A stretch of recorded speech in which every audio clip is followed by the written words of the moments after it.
Det var, hvad de mange tilskuere i den sydafrikanske hovedstad Pretoria fik, da Ghana og Serbien tørnede sammen. Allerede efter 10 sekunder slår Serbiens Pantelic stemningen an. Og blot 2 minutter senere er det Anthony Annan, der i den anden ende forsøger sig udefra.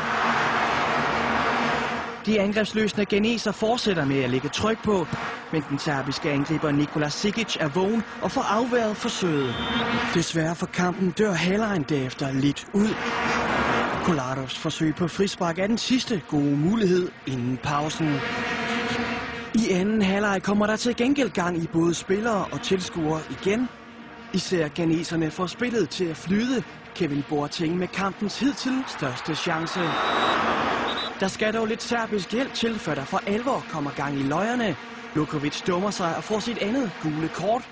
Og da Kuzmanovic giver en hjælpende hånd, får ghaneserne den største chance af dem alle. Den takker Asamoah Gyan for at score på dette VM's første straffespark. Og så gør det ikke så meget, at Gyan få minutter senere misbruger en kæmpe mulighed. Ghana vinder kampen og er dermed det første afrikanske hold, der vinder en VM-kamp på afrikansk jord.